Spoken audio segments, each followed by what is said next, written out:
Yeah. So after the inaugural is over, now it's the time to sit back and listen to the valuable words that our keynote speakers will be giving us. The first keynote address is, may I have the honor of inviting on stage Mr. Dr. BVR Mohan Reddy, Padma Shree Awardee, founder, Cyient.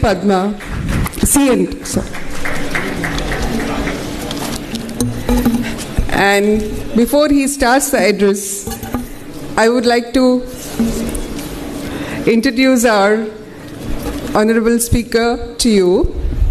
BVR Mohan Reddy, founder chairman, Cyient, is a visionary who firmly placed India on the global engineering research and development (ER&D) services map by establishing Cyient, formerly Infotech Enterprises, in 1991. His efforts led Cyient to contribute more than $5 billion in cumulative exports from India to several global clients, including many Fortune 100 companies. His efforts led to the creation of jobs for engineering professionals across 14 countries. Dr. Reddy served as the chairman of NASSCOM, National Association of Software and Service Companies, during 2015 and 16. He served as the chairman of CII Southern Region 2008-2009 and currently the chairman of CII Education Council. Dr. Reddy is also the founding director of T-Hub, the largest startup incubation center in the country. Dr. Reddy took up several leadership positions to promote higher education in the country. He is currently the chairman of the board of governors of IIT Hyderabad and also IIT Roorkee. He is a member of the leadership advisory board at the University of Michigan College of Engineering, USA, and a member of the Court of Governors of Administrative Staff College of India. Dr. Reddy has chaired the Evolution Committee of Atal Banking of Institutions of Innovation Achievements 2019, constituted by Ministry of HRD. Dr. Reddy received India's fourth highest civilian award, the Padma Shree, in 2017 for his contribution to trade and industry. He is the recipient of the Distinguished Leadership Award of the American Society of Mechanical Engineers, CIE Division.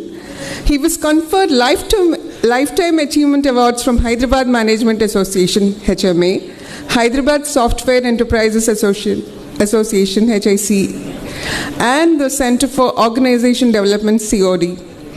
Recognizing his industry leadership, corporate excellence, and institution building, he is the recipient of Distinguished Alumnus Award from IIT Kanpur and is a Fellow of the Institution of Engineers, India. Dr. Reddy holds postgraduate degrees from IIT Kanpur and University of Michigan, USA. He is also the recipient of the 5 honorary doctorates. Over to you, Mr. Dr. Mohan Reddy. Thank you. Thank you very much. Very good morning to all of you. I decided to talk to you this morning on the importance of entrepreneurship for the nation. That's the topic I choose to talk to you. Very honestly, I'm very paranoid about entrepreneurship at this point of time, for the simple reason that there's so much amount of need for entrepreneurship. So I'll pace myself. I'm told I'll speak for about 25 minutes. So I'll make sure that I probably stick to the time and tell you a few things that I think are critical for entrepreneurship. And everybody, and the idea is to inspire all of you to become entrepreneurs at the end of it. But tell me, how many of you are entrepreneurs? Can you lift your hands, please? Wow, that's fairly good. So I'm preaching to a crowd which knows what entrepreneurship is all about. But let me give you a few other perspectives that I'll bring about. The first and the foremost is, why do I think entrepreneurship is so important for this nation? There's something called the demographic dividend. Can somebody help me? What is demographic dividend? Can somebody help me? Yes, sir. Somebody wants to say, yeah, please tell me what's demographic dividend. You have a young working population of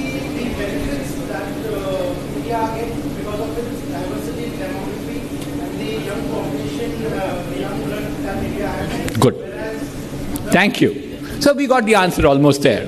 So effectively what it means is, if a nation has a population in the age group of 15 to 65, which is more than 51% of the nation's total population, the nation is supposed to be enjoying a demographic dividend.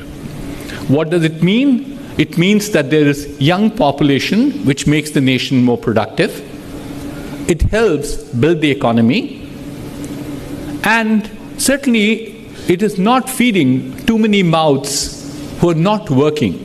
Because if you look at less than 15-year children or more than 65 elderly people, the impressions are that they don't normally work, so they're dependent on somebody else. So India enjoys that right now. India will actually peak out. Currently, we are at about 62.5% of Indian population is in this 15 to 65-year age bracket. And by 2037, it will reach out to a number called 68, and then it will start dropping off. I'm sure several of you must have read in the media in the recent past, last few days, China has already started experiencing that in a very negative format. That actually the net population of China is dropping off, which means that the younger population is not joining. What we have seen is that when countries enjoy this demographic dividend, they really are examples of making sure that nations prospered. What are the examples? The first one was South Korea.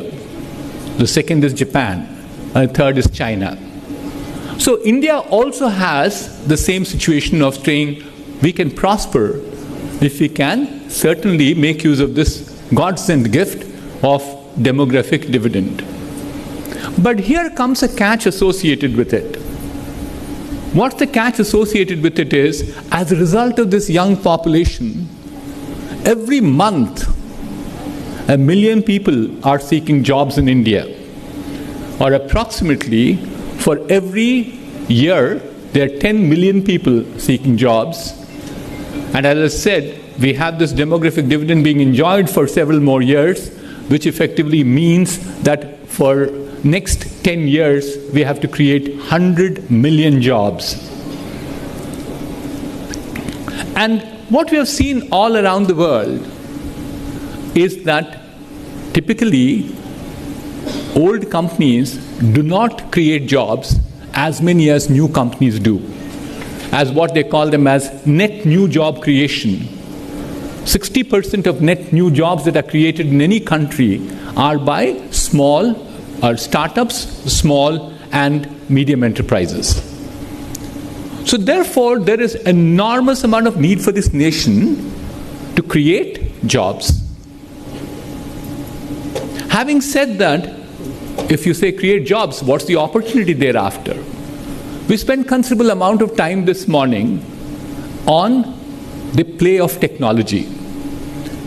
Technology today is becoming all-pervasive. And new technologies are emerging day in and day out. The confluence of these four things that I keep talking about. One is the computers. They're becoming faster, cheaper, smaller. The second one is that we're all being connected. We are communicating. Amazing examples that we are seeing in terms of speed of connectivity currently, not only the volume of connectivity. As much as I think I said in the morning about Gordon Moore, there's somebody else called Metcalfe. There's something called the Metcalfe's law. It's all about the power of connectivity, power of networks. So today, we probably have somewhere in the range of about 5 to 5.5 billion people connected on the internet. So therefore, the power is at 5 to the power of 5 billion. But here is more interesting. We live in a world that it's not just human beings are connected with human beings. There are things that are connected with human beings too. I can start my car sitting here. I can say, don't open the door for anybody, period. It recognizes my voice. Alexa does that all the time. I'm sure you're seeing amazing results coming out of ChatGPT. If you've used it, if not used it, go Google around, you'll find it extremely interesting. So connectivity is improving leaps and bounds, and then you're getting to the power of 2. And a third phenomena that we are seeing is that these sensors, which at one point of time used to be ugly-looking devices, very expensive. What are they doing today? The 5 senses of human being can be mined by a sensor. You can feel the touch, so I can measure the vibrations. I can see much more clearer than a human being on a computer system. I can smell, I can taste, and I can hear. People say that, look, I want to do maintenance of my power plant. Go all around the power plant to find out what is making more noise. I throw a bunch of sensors on the floor. I'm sitting in my happy air-conditioned office. I'm still getting exactly perfectly, it's measuring what the noise level of each part of my power plant is. So these ugly-looking devices, one other thing has happened with it. Not only they have perfected themselves, but they've become smaller, they've also become cheaper. And the result is you can use them anywhere you want. I know of a startup which can now read the signage of power consumption. That is, each device on a network, if you have, we can easily find out which device is in your home. For instance, you're consuming power. You have an air conditioner, you have a refrigerator, you have a washing machine, you have a drying machine. Based on the signage, the sinusoidal curve of each one of these machines in terms of power consumption is different. So you'll find exactly how much is being consumed. So these sensors have become universal. But more importantly, there's one other thing has happened with these sensors. They're putting zillions of data out. It's become extremely difficult for us to manage the data at this point of time. It's data and data everywhere. So therefore, even in spite of the fact that I said communication capabilities have increased, it does not necessarily mean that is good enough for putting all the zillions of data onto your storage.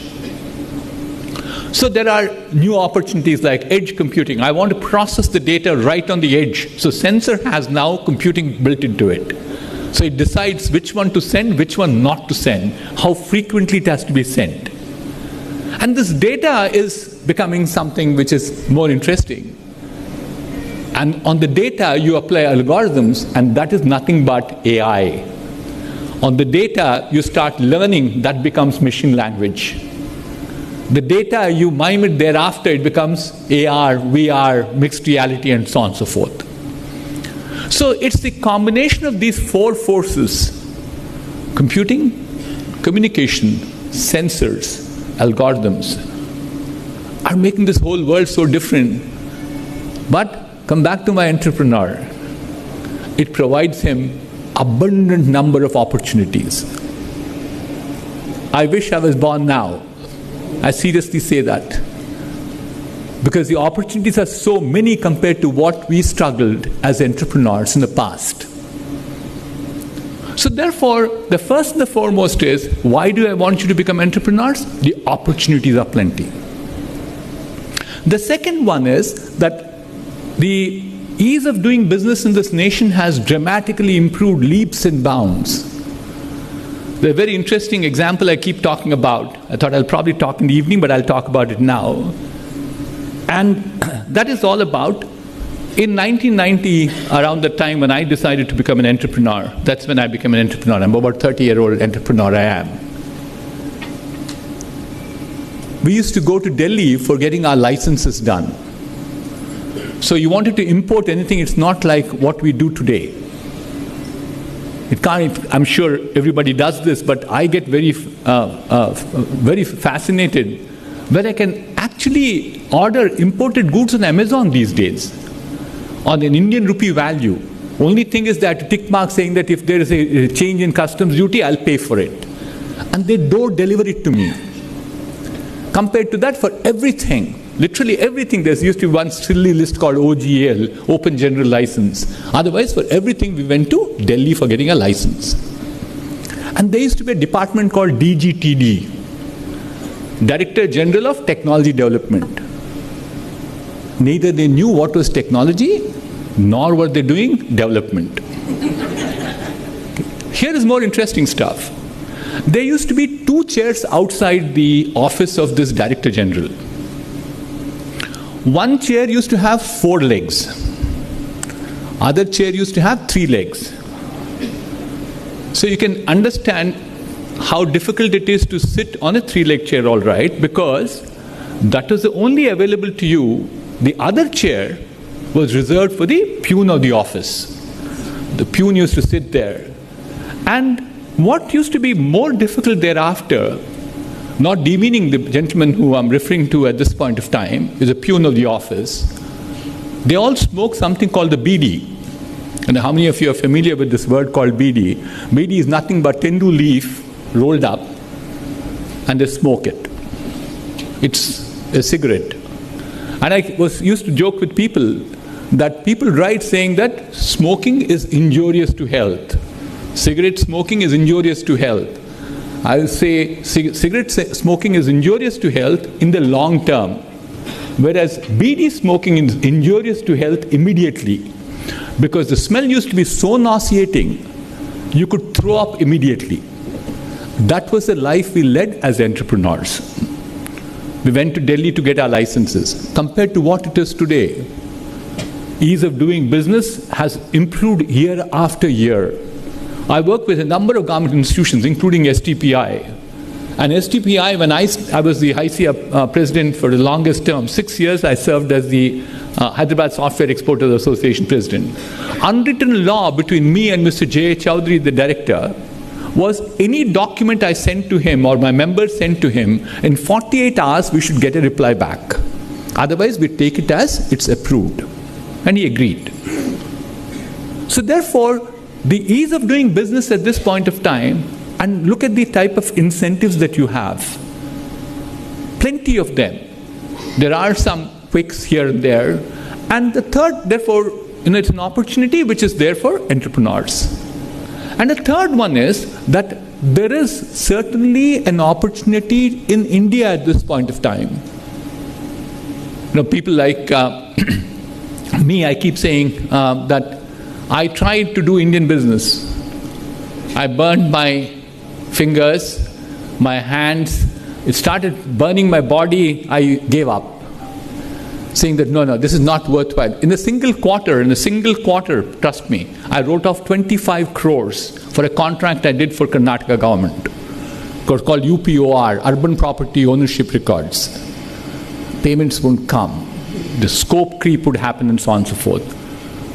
That has transformed. Atmanirbhar Bharat at this point of time is reality. You might ask me, Mr. Reddy, how much are you doing right now? I'm still not there. We will do something very soon. I wouldn't say that in public at this point of time. There's very soon that we will definitely do. But I think the fact that the government is promoting the domestic consumption itself is a good sign to become entrepreneurs. And it will only become larger because what we have seen also, what we are seeing at this point of time, a major transformation, is literally for the last 20 to 30 years, the whole globe went into a bipolar economy. It's primarily dominated by 2 nations called China and US. What we see, one was, of course, the COVID created the crisis. It broke up all the supply chains. And as a result of that, what we have seen is that people have started looking more inward as opposed to looking outward. So we think we'll have fairly large number of mini multipolar commitments between nations. So therefore, it's a new arena, new world that's emerging. And I'm sure somebody talked about it yesterday at Davos too. It's a new, and we've also seen signs of them, that India also is now having bilateral trade trade agreements. We have one with Australia, one with Canada. Selectively, some countries will do business with each other on a preferred basis. So sum total of what I'm saying is, it's time for entrepreneurship. But people say, oh no, what is this great thing about being an entrepreneur? So let me get to that level. So if you go to Google and then Google around this word called entrepreneur, and I'm sure the lady to my right is already Googling, saying that, she's finding out what entrepreneur means in Google. Please look at it. No, please do that. You know what it is. So tell me what it is. What does Google say? No, don't read it out. No, we don't have that time. I won't get into other people's time. So if you go back and Google around what is entrepreneurship, it talks about three things. A, it's a business idea. B, you take risks. Third, you look for economic benefit. No denying at all. It's true. I think it's very true that, we all look for economic benefit to come out of it. You want to create wealth. I wrote a book in the recent past, and unashamedly I keep telling people, I started my company with an initial investment of 20 lakhs. As the markets were operating yesterday, I didn't look at the markets today, that 20 lakhs of money has grown to be in excess of 10,000 crores. That's what the company is valued at today. So therefore, thank you. Therefore, I think it is true that entrepreneurs look for creating economic value, not just for themselves. I created wealth for many other people. Many other stakeholders were there. I feel very touched when my employees come and say, my child has gone abroad because of only this company. I built my home because of this company. And that is what we want to see. So wealth gets shared with people. Wealth creators are entrepreneurs. That's good news. But wealth creators also share wealth with others. But more importantly, I believe entrepreneurs also participate very intensely in nation building. The first and the foremost is that we talked about that how important for this nation is employment. Entrepreneurs do that. Time's over. I built a company which employs 18,000 people right now. Certainly, yes, I contributed back to the nation. I don't know how many of you are familiar, but when in 1991, 1992, when India went into the mode of saying we'll embark on liberalization and we go into globalization, India was in precisely the same situation as what Sri Lanka is facing today, or Pakistan is facing today. What was that? I'm sure everybody is familiar with it. Unable to pay their foreign exchange loans. Sheepishly, the Prime Minister of the nation at that point of time, Mr. P.V. Narasimha Rao, and his Finance Minister, Mr. Manmohan Singh, were smuggling gold out of India to pay the loans in Bank of London. They were shipping it out from India. From that situation, where is India today? $500 billion of foreign exchange reserves. Who made that happen? Policies of the government help the entrepreneurs building that money. If it's an FII investment, it came into companies like us. So we contributed, you look back at my own company, $6.5 billion of net foreign exchange we earned for this nation. So therefore, entrepreneurs help in terms of nation building. My last point is that we also participate in our CSR, corporate social responsibility.